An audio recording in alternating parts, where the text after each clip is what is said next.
Hello friends, welcome to my channel success fibre classes. आप सब कैसे हैं? आई होप सो आप सब अच्छे होंगे। तो जैसा कि आप सब जानते ही हैं कि जो चंडीगढ़ पीआरटी है उसका जो एग्ज़ाम है वो 28 अप्रैल को होगा। ठीक है, तो आप लोगों ने मेरे को बोला था कि मैम साइंस की तैयारी करा दीजिए, तो मैं साइंस की क्लासेस तो आपको नहीं दे पाई। ठीक है, बट यहाँ पर मेरी तरफ से एक छोटी सी पहल है। मैंने आप लोगों की हेल्प करने के लिए यहाँ पर मैं एग्जाम्पलर जो होता है एनसीईआरटी का, तो उसके मैं कुछ क्वेश्चन करा रही हूँ 10th क्लास के। जैसा कि आप लोग मेरी स्क्रीन पर देख भी पा रहे हैं कि साइंस एग्जाम्पलर प्रॉब्लम्स कौन सी क्लास है, क्लास 10th। ठीक है, तो मैं कोशिश करूँगी कि जो केमिस्ट्री है उसकी जो टोटल 5 चैप्टर हैं, तो उसके आप अगर एनसीईआरटी के एग्जाम्पलर भी सोल्व कर लेते हो तो कहीं ना कहीं आप एक बेटर स्कोर कर पाते हो। ठीक है, तो चलिए देखते हैं, और कोशिश करूँगी कि और भी उसका पोर्शन है जैसे फिज़िक्स और बायो, उसका भी मैं कोशिश करूँगी कि उसके भी मैं करा पाऊँ। ठीक है, तो चलिए शुरू करते हैं मैं फिर अपनी वीडियो को। तो यहाँ पर फर्स्ट चैप्टर है केमिकल रिएक्शन एंड इक्वेशन। क्या है हमारा पहला क्वेश्चन? ये है which of the following is not a physical change. आपको बताना है कि इसमें कौन सा फिजिकल चेंज है वो नहीं है।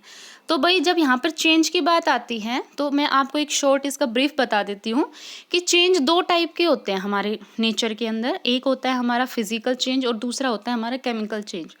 फिजिकल चेंज क्या होता है कि जब कोई भी एक सब्सटेंस अपनी आइडेंटिटी को मतलब रिटेन रखता है, अपनी आइडेंटिटी को एज इट इज़ रखता है, तो वो फिजिकल चेंज होता है। ठीक है, जैसे मानो मैंने बोला आइस है। ठीक है, आइस को हम जब रूम टेम्परेचर पर रखते हैं तो वो कन्वर्ट हो जाता है किसके अंदर, वाटर के अंदर। लेकिन जब हम वाटर को वापस से फ्रीज के अंदर रखते हैं तो जब वहाँ पे फ्रीजिंग प्रोसेस होता है तो वो आइस के अंदर कन्वर्ट हो रहा है, यानी वाटर ने अपनी स्टेट को तो मेंटेन रखा है बट उसकी फॉर्म चेंज हो रही है। आइस बन रहा है, आइस से वाटर, वाटर से दोबारा आइस। ठीक है, तो ये हमारा कौन सा चेंज होता है? Physical change. लेकिन दूसरा चेंज होता है हमारा केमिकल चेंज।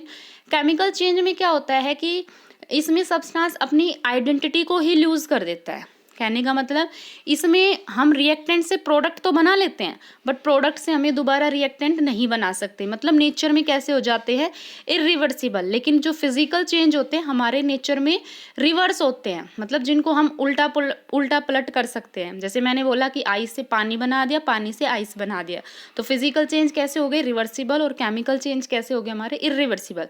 दूसरा, केमिकल चेंज में हमें हीट और लाइट भी मिलती है। ठीक है, जैसे मान लो मैंने बोला हम फूड की कुकिंग करते हैं, जैसे इन द सेंस मैंने बोला कि मान लो हम रोटी बना रहे हैं, है ना, तो हमने आटे में पानी डाला, डो बनाया और देन हमने रोटी बनाई।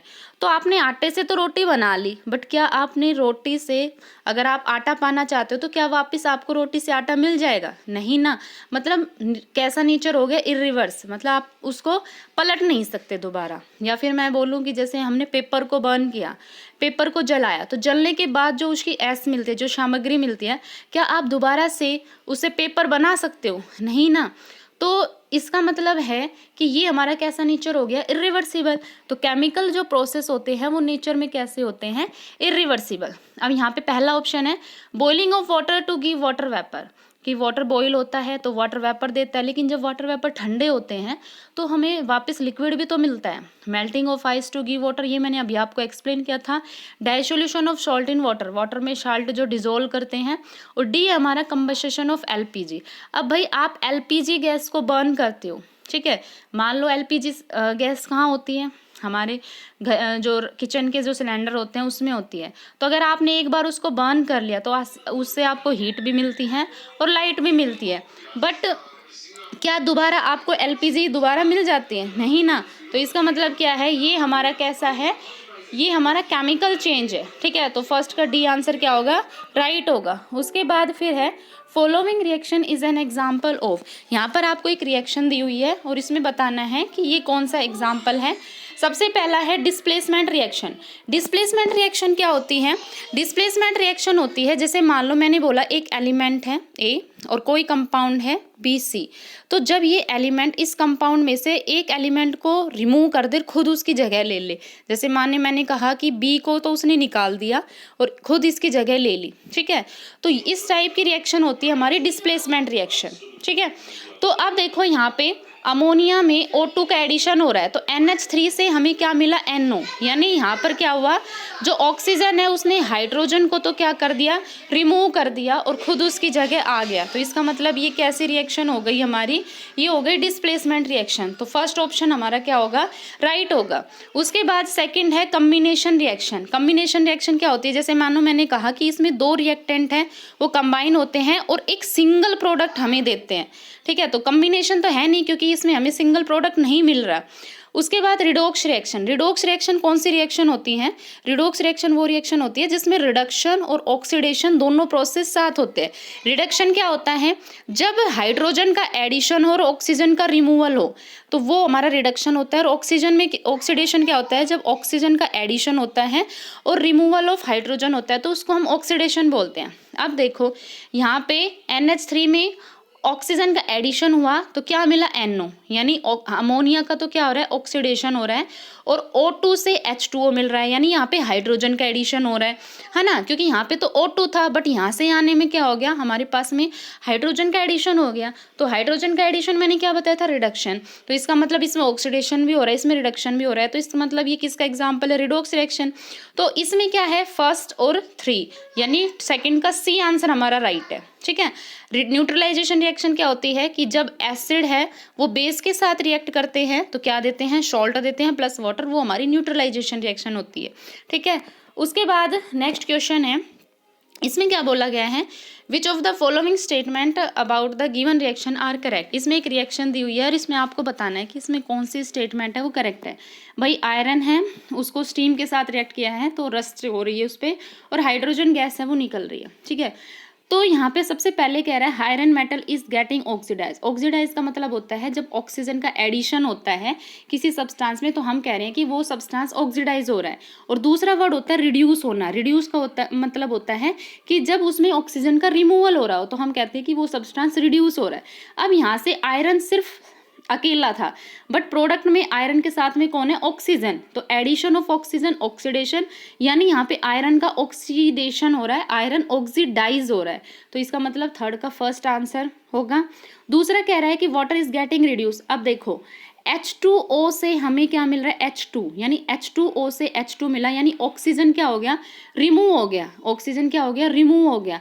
और रिमूवल ऑफ ऑक्सीजन क्या बताया था मैंने, और ये रिडक्शन बताया था, इसका मतलब वाटर हमारा रिड्यूस हो रहा है, ठीक है। अब दूसरी बात आप इसको याद रख लेना कि जो रिड्यूस होता है वो उतना ही अच्छा ऑक्सीडाइजिंग एजेंट होता है, और जो जितना अच्छा ऑक्सीडाइज होता है वो उतना ही अच्छा रिड्यूसिंग एजेंट होता है। अब थर्ड में क्या बोला है कि water is acting as reducing agent, तो ये स्टेटमेंट गलत है क्योंकि वाटर यहाँ पे रिड्यूस हो रहा है, ठीक है। तो जो अच्छा रिड्यूस होता है वो उतना ही अच्छा ऑक्सीडाइजिंग एजेंट होता है, तो फोर्थ वाला सही है। तो इसमें कौन कौन सा मैंने आपको सही बताया, इसमें हमारा फर्स्ट स्टेटमेंट सही है, सेकंड स्टेटमेंट सही है और फोर्थ स्टेटमेंट सही है, यानी थर्ड का हमारा कौन सा आंसर होगा, सी। उसके बाद नेक्स्ट क्वेश्चन है, which of the following are exothermic process. तो यहाँ पर आपको बताना है कि एक्सोथर्मिक प्रोसेस कौन है। तो एक्सो का मतलब होता है निकलना, थर्म का मतलब होता है हीट, यानी वो प्रोसेस जिसमें हीट निकले उसको हम एक्सोथर्मिक प्रोसेस बोलते हैं। तो कैल्शियम ऑक्साइड, क्विक लाइम होता है कैल्शियम ऑक्साइड। कैल्शियम ऑक्साइड की रिएक्शन किससे हो रही है, वाटर के साथ, मतलब क्या मिलता है हमें, कैल्शियम हाइड्रोक्साइड, ठीक है। अब आप जब ये रिएक्शन करते हो लैब में, बीकर में जब हम कैल्शियम ऑक्साइड में वाटर ऐड करते हैं तो वो बीकर धीरे धीरे गर्म होना शुरू हो जाता है, टेम्परेचर राइज होता है, तो इसका मतलब क्या हो रहा है, वहाँ पे हीट निकल रही है। तो ये किसका एग्जाम्पल है हमारा, एक्सोथर्मिक का। डेल्यूशन ऑफ एन एसिड, जब हम एसिड में धीरे धीरे वाटर डालते हैं तो उसको डेल्यूशन करना बोलते हैं, तो इसमें भी क्या होता है, टेम्परेचर इंक्रीज होता है, तो ये भी क्या है हमारा एक्सोथर्मिक प्रोसेस है। वाटर का इवेपरेशन ये एक्सोथर्मिक नहीं है, सब्लिमेशन भी हमारा क्या है, एक्सोथर्मिक नहीं है। तो इसमें कौन सा होगा, फर्स्ट और सेकंड हमारा करेक्ट है, तो एक आंसर इसका क्या होगा, सही होगा। उसके बाद फिफ्थ क्वेश्चन है, ये कह रहा है कि 3 बीकर हमारे पास में, एक बीकर हमारे पास में ए है, ठीक है, दूसरा बी है और तीसरा सी है, दोनों में हमने तीनों में 25 ml वाटर लिया है। अब एक में कह रहा है कि क्या ऐड कर दिया, NaOH, दूसरे में कॉपर सल्फेट और तीसरे में क्या डाल दिया, सोडियम क्लोराइड, ठीक है। अब ये कह रहे हैं कि A B C में हमने क्या कर दिया, ये तीनों चीज़ें ऐड कर दी, ठीक है। फिर ये कह रहा है कि ये ऑब्जर्व किया गया कि जो ए और बी यानी जो ए और बी वाला बीकर है इसका तो टेम्परेचर क्या हो रहा है, इसका टेम्परेचर इंक्रीज कर रहा है, इन दोनों का टेम्परेचर क्या हो रहा है, इंक्रीज कर रहा है, बट इसका जो टेम्परेचर हो रहा है वो फॉल कर रहा है। इसका मतलब ए और बी का टेम्परेचर इंक्रीज कर रहा है, यानी इसमें तो कौन सी रिएक्शन हो रही है, एक्सोथर्मिक, ठीक है। लेकिन सी का टेम्परेचर क्या हो रहा है, फॉल हो रहा है, यानी ये हीट एब्जॉर्ब कर रहा है, जिसमें हीट एब्जॉर्ब होती है उसको हम बोलते हैं एंडोथर्मिक, ठीक है। तो चलिए पढ़ते हैं इसकी स्टेटमेंट। फर्स्ट में क्या कह रहा है कि बीकर ए और बी में एक्सोथर्मिक प्रोसेस हो रहा है, ये स्टेटमेंट सही है। बीकर ए और बी एंडोथर्मिक प्रोसेस, ना भाई एक्सोथर्मिक हो रहा है इसमें। In beaker C exothermic process has occurred. अब कह रहा है कि बीकर सी में एक्सोथर्मिक, नहीं भाई, बीकर सी का तो इसने बोला है ना कि टेम्परेचर फॉल हो रहा है, जहाँ टेम्परेचर फॉल होता है वो एंडोथर्मिक प्रोसेस होता है, तो इसका मतलब फोर आंसर हमारा राइट होगा, ठीक है। तो इसकी फर्स्ट स्टेटमेंट सही थी, फोर्थ स्टेटमेंट सही थी, तो कौन सा ऑप्शन हो गया हमारा, सी, यानी 5 का कौन सा आंसर हो गया, सी आंसर, ठीक है। उसके बाद नेक्स्ट क्वेश्चन है हमारा, ये कह रहा है कि which among the following double displacement reaction, ठीक है, शायद इसका ऊपर का छूट गया ये वाला क्वेश्चन। तो यहाँ पर ये क्वेश्चन क्या कह रहा है कि फेरस सल्फेट का सॉल्यूशन है, ठीक है, और इसको हम किस में ऐड करते हैं, KMnO4 यानी पोटेशियम परमैंगनेट। अब पोटेशियम परमैंगनेट जो सॉल्यूशन होता है ये डीप पर्पल कलर का होता है, तो ये कह रहा है कि जब इस पोटेशियम परमैंगनेट में हम फेरस सल्फेट ऐड करते हैं तो सॉल्यूशन का कलर धीरे धीरे हल्का होता है और एक टाइम ऐसा आता है कि डिसअपियर हो रहा है।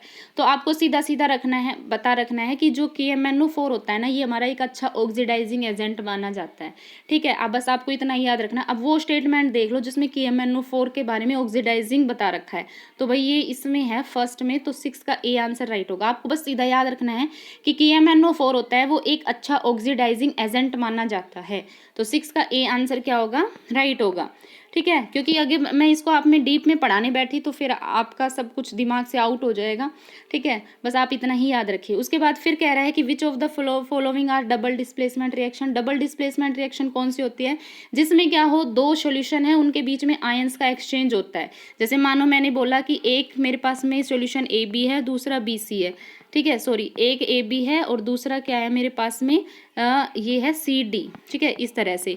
तो मैंने बोल दिया कि D तो इसके पास आ जाए A के पास और B किसके पास आ जाए, C के पास, यानी आयंस आपस में एक्सचेंज करें तो वो डबल डिस्प्लेसमेंट होती है, ठीक है। तो कौन सा ऑप्शन है, चलिए देखते हैं।